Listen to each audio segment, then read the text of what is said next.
Iran खूब अच्छे से लड़ रहा है, खूब अच्छे से। अंडर एस्टिमेट किया गया। एक हमास और इजराइल द्वारा एक ब्लूप्रिंट दिया गया था अमेरिका को कि आप आएंगे और थोड़ा सा डैमेज करेंगे, कुछ बम्बार्डिंग कर देंगे और कुछ बड़े लीडर को मार देंगे, उसके बाद सिविल वार हो जाएगा और रिजीम चेंज हो जाएगी, आदि आदि इत्यादि। लेकिन ईरान ने तो गजब का पराक्रम दिखाया है और उसने अब्राहम लिंकन जो एयरक्राफ्ट कैरियर है उसको तो डैमेज किया, पूरे क्षेत्र से अमेरिका के इस विराट जल बेड़े को बाहर किया। ये बहुत बड़ी बात थी, बहुत बड़ी बात। या F-35 या 15 या 15 को डैमेज किया, ऐसी खबरें आती रहीं। लेकिन अवाक्स जो airborne warning and control system है अवाक्स, उसको डैमेज करने की खबर आ रही है।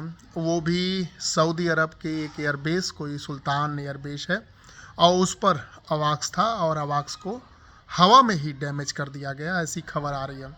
तो अवाक्स शायद बोइंग का सिस्टम है या लॉकहीड मार्टिन, अमेरिका की जो बड़ी हथियार निर्माता कंपनी है, उन्होंने बनाया है और बहुत ही मॉडर्न माना जाता है, अल्ट्रा मॉडर्न माना जाता है। और ये तीसरी आंख मानी जाती है कि 400 किलोमीटर के दायरे में अगर कोई भी परिंदा पर मारा तो उसकी पूरी इमेज इसके पटल पे आ जाएगी। यानी एक बहुत बड़ा इलेक्ट्रॉनिक वारफेयर का एक राडार सिस्टम है जो 24 घंटा हवा में उड़ता है और रिफ्यूलिंग हवा में ही हो जाती है। कहने का मतलब वो ज़मीनी सिस्टम नहीं है, हवा में उड़ता एक हवाई जहाज़ है जिसमें बहुत से सिस्टम और इलेक्ट्रॉनिक डिवाइसेस लगे हैं जो रडार के माध्यम से किसी भी गतिविधि को पकड़ने में और बताने के लिए बहुत कामयाब है। और अर्ली वार्निंग कहा जाता है, बहुत पहले वार्न करता है और उसको मिसाइल उड़ेगी और उसको हवा में ही ख़त्म कर देगी।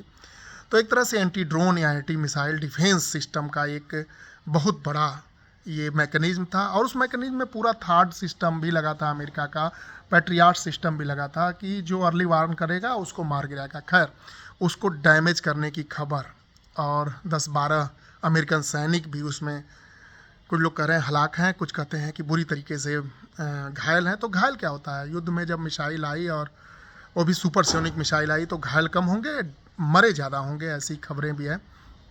खैर, जो आन बान शान अमेरिका की थी, जो बहुत बड़ी टेक्नोलॉजी है, उस पर इन्होंने घात प्रतिघात किया है। तो कहने का मतलब कि ईरान की तैयारी तो मुकम्मल थी, पहले से मान के चल रहा था कि सब कुछ प्रत्याशित है, हो के रहेगा। एक ईरान की इमेज बनाई गई कि बहुत कठमुल्ला की सरकार है, कट्टरपंथी हैं, एक धर्म गुरु है और एक मतलब अपेक्स बॉडी है जो रूल करती है और जो पढ़ाई लिखाई से दूर है। ऐसा नहीं है। हाँ, औरतों पे हिजाब जैसी पाबंदियाँ थीं, उनकी पढ़ाई पे शायद और उनकी नौकरी पे कुछ हद तक रोक रही होगी, लेकिन स्टेम की पढ़ाई जैसे साइंस, टेक्नोलॉजी, इंजीनियरिंग और मैथमेटिक्स की पढ़ाई वहाँ भरपूर थी। खुमैनी की एक फ़ोटो भी हम लोग देखते थे जिसमें एक बच्चे से कह रहे हैं कि तुम राष्ट्र के काम आओगे, तुम अच्छे से पढ़ाई लिखाई करो, तुम मैथ और फिजिक्स अच्छा रखो। तो ये लग रहा था कि ये बनावटी वीडियो है, लेकिन ये लग रहा है कि ये ईरान ज्ञान के स्तर पर, टेक्नोलॉजी के स्तर पर, शिक्षा के स्तर पर भी लगातार काम कर रहा था। प्योर साइंस और इनोवेशन की ही देन थी कि वहाँ ऐसे ड्रोन बन सके जो शाहिद ड्रोन, जो दुनिया भर में कामिकाजी या आत्मघाती ड्रोन, सुसाइडल ड्रोन के रूप में विश्व विख्यात हैं। तो इस तरह की तमाम टेक्नोलॉजी उन्होंने बनाया और इंडिजिनस था, इतना प्रतिबंधों के बाद कि बाहर से कहीं आ नहीं सकता है, फिर भी उसने बनाने में कामयाबी पाया। तो ये बड़ी बात है। न्यूक्लियर बम के लिए यूरेनियम इनरिचमेंट का काम बहुत तेज़ी से कर रहा था, हैवी वाटर वगैरह बनाया। इसका मतलब साइंस टेक्नोलॉजी वहाँ पे सही दिशा में चल रही थी।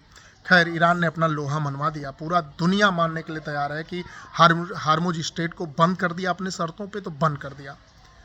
और ये भी बात हो रही है कि जो लाल सागर में बाब अल मंडेव उसी तरह का स्टेट है, उसको भी बंद कर सकता है। तो अंतिम समय के लिए उसने शस्त्र अपने तोड़ीर में रखे हैं कि अगर ज़रूरत पड़ गई तो बाब अल मंडेव जैसे चोक पॉइंट को भी बंद करने की काबिलियत, हुनर और कुव्वत रखता है ईरान।